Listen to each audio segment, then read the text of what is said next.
በስመ አብ ወወልድ ወመንፈስ ቅዱስ አሐዱ አምላክ አሜን።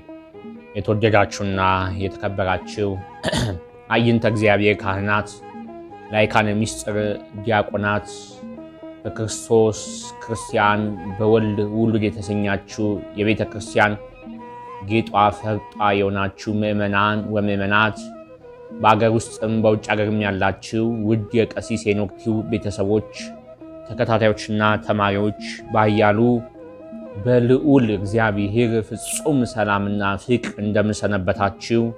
እንደምን ቆያችሁ? እንደምን ከረማችሁ? አሜን። በቸርነቱ በምህረቱ በይቅርታው በረድኤቱ ኃጢአታችንን ሳይመለከትብን በደላችንን ሳይቆጥርብን እስከዚህች ሰዓት ያደረሰን ልዑለ ባሕሪ ንጹሐ ባሕሪ ቅዱሰ ባሕሪ እግዚአብሔር አምላካችን ስሙ የተመሰገነ ይሁን። ስሟን ጠርተን የማንጠግባት አማላጃችን የፍጥረታት ሁሉ እናት ንጽሕተ ንጹሐን ቅድስተ ቅዱሳን የአማኑኤል እናት ቤዛዊት ዓለም ቅድስት ድንግል ማርያም ስሟ የተመሰገነ ይሁን። ቅዱሳን መላእክት፣ ጻድቃን ሰማዕታት፣ ቅዱሳን ሐዋርያት እግዚአብሔር በሰጣቸው ጸጋና ክብር መጠን የተመሰገኑ ይሁኑ። አሜን። ለኢትዮጵያ የሚበጃት የተወደዳችሁ የእግዚአብሔር ቤተሰቦች፣ አሁን በኢትዮጵያ ላይ እጅግ በጣም በሚያሳዝን ሁኔታ ያለው የጦርነት በወንድማማቾች መካከል ያለው የእርስ በርስ ግጭት፣ የደም መፋሰስ ህዝብ በህዝብ ላይ ተነስቶ የጦርነቱ ፍዳና መከራ ብዙዎችን እየጨረሰ እየገደለ ብዙዎችን ከሀገራቸው ወደ ሀገራቸው እንዲሰደዱ ረሃቡ፣ ቸነፈሩ፣ ኑሮ ውድነቱ፣ መጎሳቀሉ፣ ተስፋ መቁረጡ፣ ዘረኝነቱ፣ ጥላቻው፣ ግራ መጋባቱ፣ ኃጢአቱ በኢትዮጵያ ላይ ነግሶ ጫፍ ደርሶ እናገኘዋለን። የእግዚአብሔር ልጆች ኢትዮጵያ በቀደሙ ዘመኖች ሁሉ የቀደሙ የኢትዮጵያን አባቶቻችን ኢትዮጵያን በመልካም ቦታ አድርሰው ኢትዮጵያን በከፍታ ላይ አድርሰው ከኪነ ህንፃ ውበት ከነ አክሱም ካለ ሐውልት ጀምሮ እስከነ የላሊበላ ውቅር አብያተ ክርስቲያናት ከአንድ ድንጋይ ተፈልፍለው የተሰሩ ከወርቅ ሳንቲም እስከ አሞሌ ጨው የተገበያዩ በስልጣኔ ጥግ የደረሱ በምርምር የረቀቁ ሊቃውንቶች የነበሩባት ብዙ ምሁራኖች የነበሩባት ታላቅ አገር ነበረች። ያቺ ኢትዮጵያ እግዚአብሔርን በፍጹም ልቦና በፍጹም አምልኮት እግዚአብሔርን በመፍራት የሚኖሩ ህዝቦች ነበር የቀደሙ የኢትዮጵያን አባቶቻችን።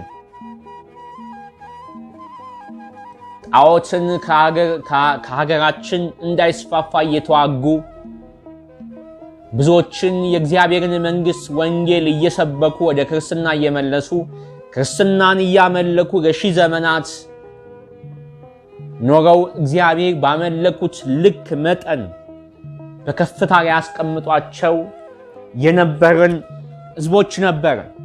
ይሄ ሁልጊዜም ቢሆን በታሪክ የሚነሳ ነው። እነሆ አሁን ለምን ይሄ ሁሉ ሆነ ስንል ይሄ ሁሉ ግጭት፣ ይሄ ሁሉ ደም መፍሰስ፣ ይሄ ሁሉ ግፍ ለምን በዛ ስንል እነሆ ጣዖት አምላኪ ትውልድ ስለበዛ ነው። እግዚአብሔርን ስለረሳን ነው። እግዚአብሔርን ስላሳዘንን ነው። እግዚአብሔርን ስለበደልን ነው። ጣዖት በአደባባይ ስለተመለከ ነው። ከእግዚአብሔር ጋር ያለን ቁርኝት ስለተለያየ ነው። የእግዚአብሔር ልጆች ኢትዮጵያ በአሁን ሰዓት ከእግዚአብሔር ጋር ያላት ግንኙነት ተለያይቷል። መንገዱን ስቷል። ኢትዮጵያ ሲባል ህዝቦቿን ነው። ተራሯ፣ ሸለቋ፣ ሜዳዋ፣ መስኳ፣ ወንዞቿ፣ ሐይቆቿ አይደሉም፣ ህዝቦቿ ማለት ነው። አዎ አሁን ያሉት የኢትዮጵያ ህዝቦች እግዚአብሔርን በእውነት የሚያመልኩ አይደሉም። እውነቱን መነጋገር ያስፈልጋል። ጣዖት በአደባባይ የሚመለክበት ዘመን ደርሰናል። ግብረ ሰዶም በኢትዮጵያ ላይ ተስፋፍቶ ይገኛል። ኃጢአት፣ ርኩሰት፣ ዘረኝነት ጫፍ ደርሶ ወንድም ለወንድሙ እየተገዳደረ ህዝብ በህዝብ ላይ ተነስቶ ይታያል። ይሄው ጦርነቱ፣ ረሃቡ፣ ቸነፈሩ። የሚያዝን ጠፍቷል። የሚያስብ ጠፍቷል። ልቦና ያለው ጠፍቷል። የሚያስተውል ጠፍቷል።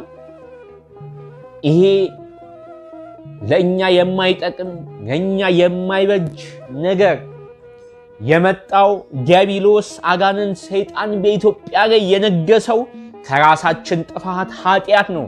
እግዚአብሔርን ስለበደልን ነው። እግዚአብሔርን ስላሳዘንን ነው። የእግዚአብሔር ልጆች ከዚህ ሁሉ ለመውጣት ከዚህ ሁሉ ችግር ለመውጣት ከዚህ ሁሉ ነፃ ለመውጣት ኢትዮጵያ ነፃ እንድትወጣ የሚበጃት ለኢትዮጵያ የሚበጃት ምንድነው ስንል በመጽሐፍ ቅዱስ ለኢትዮጵያ የሚበጃትን አስቀምጦልናል። ለኢትዮጵያ የሚጠቅማትን እግዚአብሔር ነግሯታል።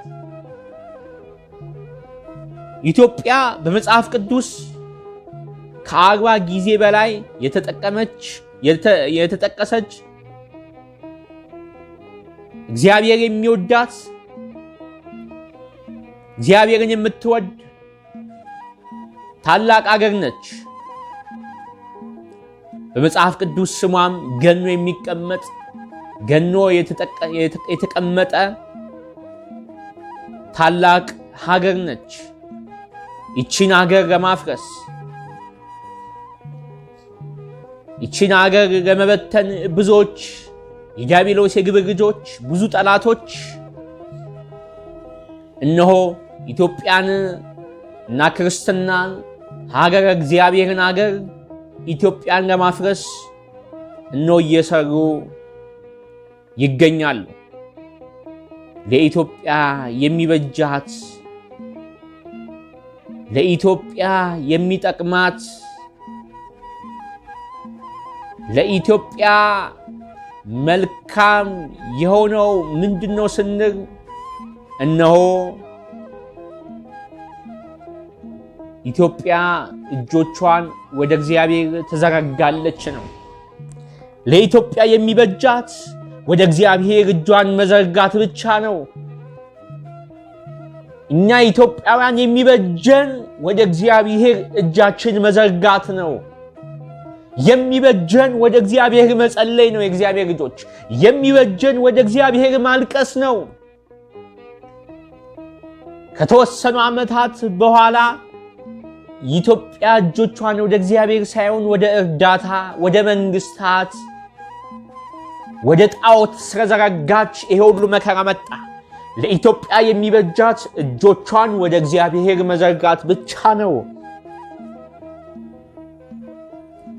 ኢትዮጵያ የሚበጃት ወደ እግዚአብሔር መለመን ብቻ ነው። ኢትዮጵያ የሚበጃት ወደ እግዚአብሔር ማልቀስ ብቻ ነው። ኢትዮጵያ እጆቿን ወደ እግዚአብሔር የሚበጃት ወደ እግዚአብሔር በእንባ ማልቀስ ነው። ኢትዮጵያ የሚበጃት ወደ እግዚአብሔር በንስሐ መመለስ ነው። በደላችንን የሚቅር የሚል ኃጢአታችን የሚደመስስ የታመነ አምላክ ጌታችን አምላካችን መድኃኒታችን ኢየሱስ ክርስቶስ የቅዱሳን አምላክ በሰማይ ሆኖ ይመለከተናል። ይቅርታው የበዛ መዓቱ የራቀ እግዚአብሔር አምላካችን እጆቹን ወደ እርሱ ስንዘረጋ እነሆ እግዚአብሔር እጁን ይዘረጋልናል። የምህረት እጁን ይዘረጋልናል።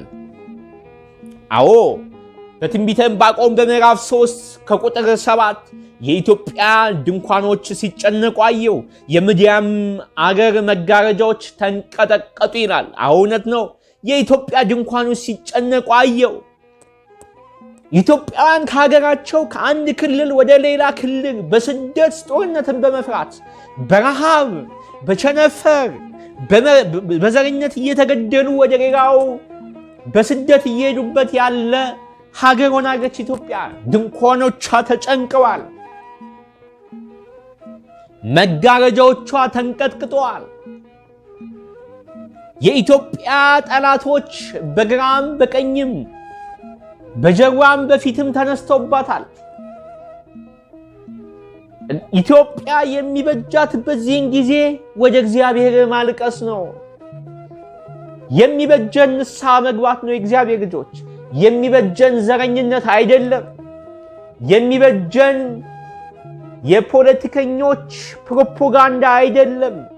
የሚበጀን ሰዎችን መግደል አይደለም። የሚበጀን ጥላቻ አይደለም። የሚበጀን እርስ በርስ መፋጨት መጋጨት አይደለም። የሚበጀን ኢትዮጵያ የሚበጃት ወደ እግዚአብሔር እጆቿን መዘርጋት ነው። ወደ እግዚአብሔር ማልቀስ ነው። ወደ እግዚአብሔር መመልከት ነው። አዎ በመዝሙረ ዳዊት በምዕራፍ 67 ከቁጥር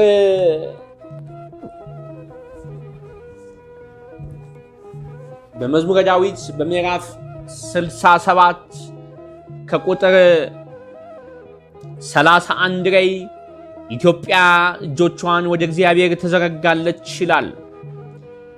መኳንንት ከግብፅ ይመጣሉ፣ ኢትዮጵያ እጆቿን ወደ እግዚአብሔር ተዘረጋለች። አዎ የግብፅ ጠላትነት የታየበት ግብፃውያን በአንድም በሌላም እየወጉን ይገኛሉ። በዚህን ጊዜ ለኢትዮጵያ የሚበጃት ኢትዮጵያ እጆቿን ወደ እግዚአብሔር ተዘረጋለች ነው። ወደ እግዚአብሔር እንዘርጋ። እግዚአብሔር ልጆች፣ አሁን እኛ መክተት ያለብን፣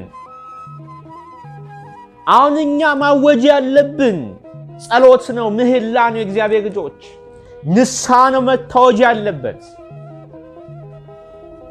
እስኪ ለንስሐ እንደዚሁ በአዋጅ እንውጣ። ለንስሐ እንክተት። ወደ እግዚአብሔር ለጸሎት እንክተት። ወደ እግዚአብሔር ለምልጃ እንክተት። ወደ እግዚአብሔር ለማልቀስ እንክተት። ኢትዮጵያ የሚበጃት ማልቀስ ነው። ኢትዮጵያ የሚበጃት ንስሐ መግባት ነው። ኢትዮጵያ የሚበጃት ወደ እግዚአብሔር እጆቿን መዘርጋት ነው። ጠላቶቿ ሲበዙ ኢትዮጵያ እጆቿን ስትዘረጋ እግዚአብሔር የኢትዮጵያ አምላክ እጆቹን ወደ ኢትዮጵያ ይዘረጋል። ጠላቶቿ አመድ ይሆናሉ፣ ይበተናሉ፣ ይደመሰሳሉ። ኢትዮጵያ ነፃ ትወጣለች። አሁን ኢትዮጵያ እጆቿን ወደ እግዚአብሔር እየዘረጋች አይደለም። የምንዘረጋው እጅ በደም የተጨማለቀ ነው። የምንዘረጋው እጅ በኃጢአት የተጨማለቀ ነው። የምንዘረጋው እጅ በዘረኝነት የጨቀየ እጅ ነው። ይህን እጅ ደግሞ እግዚአብሔር አይፈቅደውም። እግዚአብሔር አይፈልገውም። እግዚአብሔር የሚፈልገው እጅ በንስሐ የታጠበ እጅ ነው። ንጹህ እጅ ነው የሚፈልገው እግዚአብሔር። የተሰበረ ልብ ነው እግዚአብሔር የሚፈልገው። የይቅርታ ልብ ነው እግዚአብሔር የሚፈልገው። እጃችንን ስንዘረጋ ንስሐ ገብተን እንዘርጋ። እግዚአብሔር ከዚህ ክፉ ዘመን ያሻግረናል። የኢትዮጵያ የሚበጃት ንስሐ ነው። የኢትዮጵያ የሚበጃት ይቅር ባይነት ነው። የኢትዮጵያ የሚበጃት አንድነት ነው። የኢትዮጵያ የሚበጃት ፍቅር ነው። የኢትዮጵያ የሚበጃት ሰላም ነው። የኢትዮጵያ የሚበጃት ወደ እግዚአብሔር እጆቿን መዘርጋት ነው። እጆቻችን ታጥፈዋል።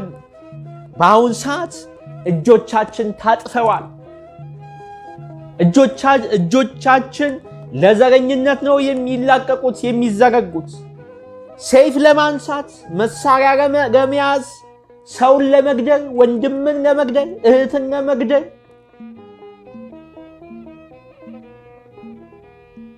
እጆቻችን የሚዘረጉት ለኃጢአት፣ እጆቻችን የሚዘረጉት ለክፋት። አዎ ለብዙ ዘመን እጆቻችን ለጣዖት፣ ለአድመኝነት፣ ለዘረኝነት፣ ለክፋት፣ ለኃጢአት ተዘርግተዋል።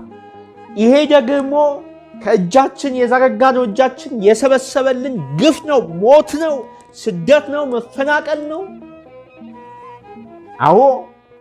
አሁን ንስሐ ገብተን እጆቻችን በንጽህና ወደ እግዚአብሔር እንዘርጋ። እግዚአብሔር ይመለከተናል። እግዚአብሔር ይመልከተን። እግዚአብሔር ይህንን ጦርነት እግዚአብሔር ያስቁምልን።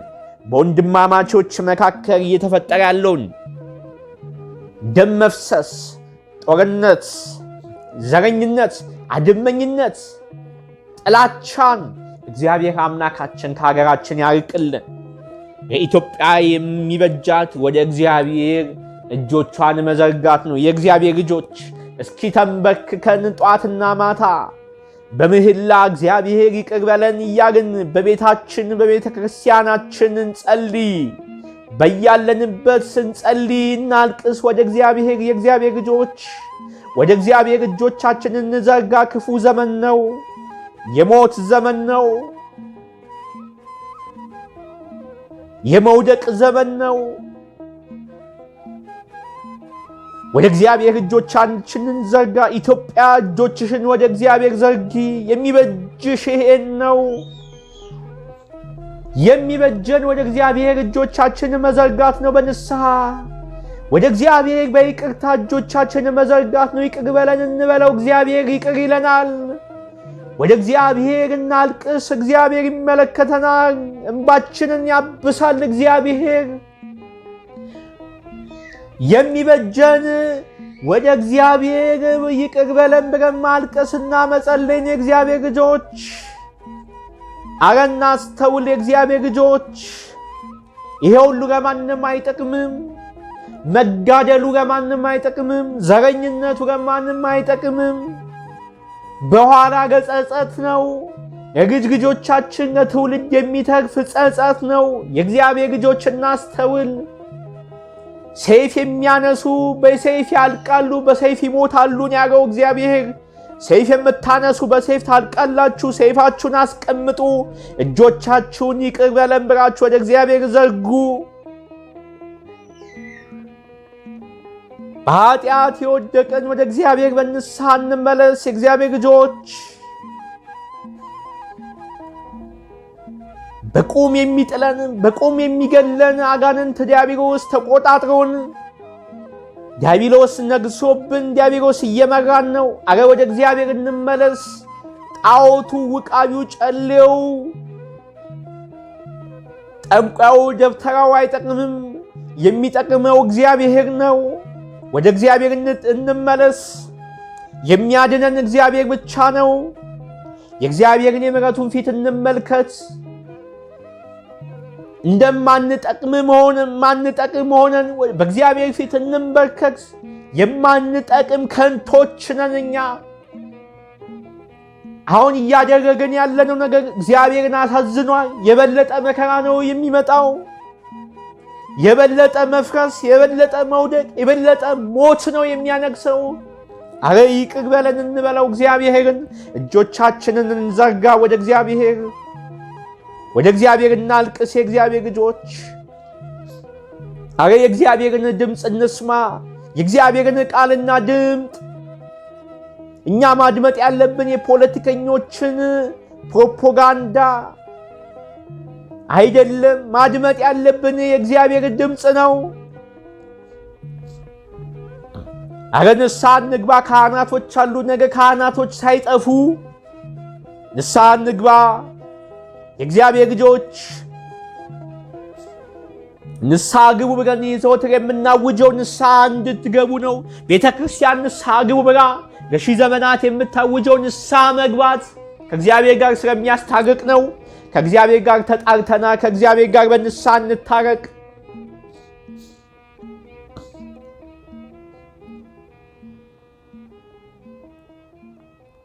ከእግዚአብሔር ጋር አንድ እንሁን። የቅዱሳን አምላክ ኢትዮጵያን አይተዋትም። የድንግል ማርያም የአስራት አገሯን አይተዋትም። የእነ አቡነ ተክለ ሃይማኖት፣ የእነ አቡነ ገብረ መንፈስ ቅዱስ፣ የቅዱስ ጊዮርጊስ የቅድስት ክርስቶስ ሰምራ የኢትዮጵያውያን በሙሉ ቅዱሳን እግዚአብሔር ቃል ኪዳን የሰጣቸው ስለ እነርሱ ብሎ ኢትዮጵያን አይተዋትም። ይህን እናውጃለን። ኢትዮጵያ ትንሣኤ አላት፣ ብርሃን አላት፣ መልካም ዘመን ይመጣላታል። ያ መልካም ዘመን ግን የሚያያት ንስሐ የገባ ነው፣ እጁን በንጽሕና ወደ እግዚአብሔር የዘረጋ ነው። ያንን ዘመን የሚያየው ወደ እግዚአብሔር የተመለሰ ነው፣ ሴፍ የሚያነሳ አይደለም። በእጆቹ በንስሐ ገብቶ ወደ እግዚአብሔር የዘረጋ መጽሐፍ ቅዱስ ያነሳ ብቻ ነው ያን ዘመን የሚያየው።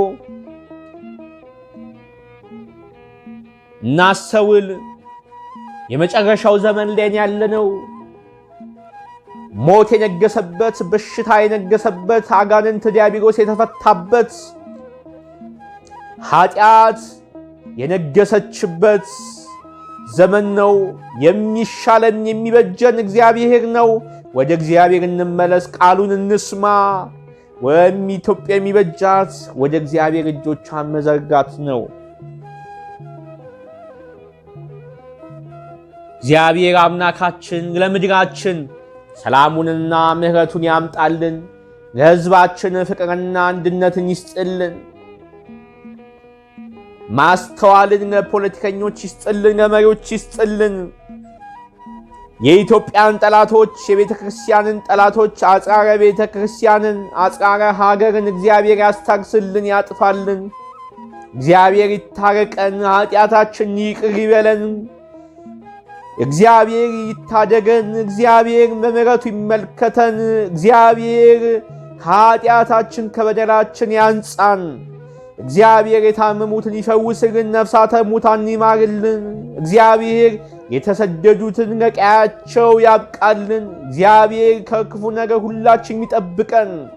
እግዚአብሔር ይማረን ስለ ቅዱሳኑ ብሎ፣ እግዚአብሔር ይማረን ስለ ቃሉ ብሎ፣ እግዚአብሔር ይማረን ስለ ተቆረሰው ሥጋው ብሎ፣ እግዚአብሔር ይማረን ስለ ፈሰሰው ደሙ ብሎ፣ እግዚአብሔር ይማረን ስለ ይቅርታው ብሎ፣ ስለ መሐሪነቱ ብሎ፣ እግዚአብሔር ይማረን ስለማይታበር ስለማይሻር ቃሉ ብሎ፣ እግዚአብሔር ይማረን ስለ ቅዱሳኑ ስለ ቃል ኪዳናቸው ብሎ፣ እግዚአብሔር ይማረን ስለ እናቱ ስለ ቅድስት ድንግል ማርያም ብሎ፣ እግዚአብሔር ይማረን ስለ ቅዱስ ሚካኤል ብሎ፣ እግዚአብሔር ይማረን ስለ ቅዱስ ገብርኤል ብሎ፣ እግዚአብሔር ይማረን ስለ ቅዱስ ራጉኤል ብሎ፣ እግዚአብሔር ይማረን ስለ ቅዱስ ሩፋኤል ብሎ፣ እግዚአብሔር ይማረን ስለ ቅዱስ ኡራኤል ብሎ፣ እግዚአብሔር ይማረን ስለ ቅዱስ ፋኑኤል ብሎ፣ እግዚአብሔር ይማረን ስለ መላእክቱ ብሎ፣ እግዚአብሔር ይማረን ስለ ጻድቃን ብሎ፣ እግዚአብሔር ይማረን ስለ ሰማዕታቱ ብሎ፣ እግዚአብሔር ይማረን ስለ ቅዱሳን ሐዋርያት ብሎ፣ እግዚአብሔር ይማረን ስለ መንግሥቱ ብሎ፣ እግዚአብሔር ይማረን በዚህ ምድር 33 ዓመት ከ3 ወር ስለተመላለሰው ብሎ፣ እግዚአብሔር ይማረን ጌታችን ኢየሱስ ክርስቶስ ስለተገረፈው ግርፋት ብሎ፣ እግዚአብሔር ይማረን ስለ ክርስቶስ ብሎ፣ እግዚአብሔር ይማረን ስለ ይቅርታው ብሎ፣ እግዚአብሔር ይማረን። የኢትዮጵያ የሚበጃት ይህ ብቻ ነው። ምሕረት፣ ሰላም፣ ፍቅር፣ በረከት፣ ይቅርታ፣ ጸሎት፣ ምህላ፣ ንስሐ የሚበጅ ኢትዮጵያ የሚበጃት እግዚአብሔር ብቻ ነው። እግዚአብሔር ይጠብቀን። እግዚአብሔር ይማረን። ወስብሐት ለእግዚአብሔር ወለወላዲቱ ድንግል ወለመስቀሉ ክቡር። ይቆየን። አሜን።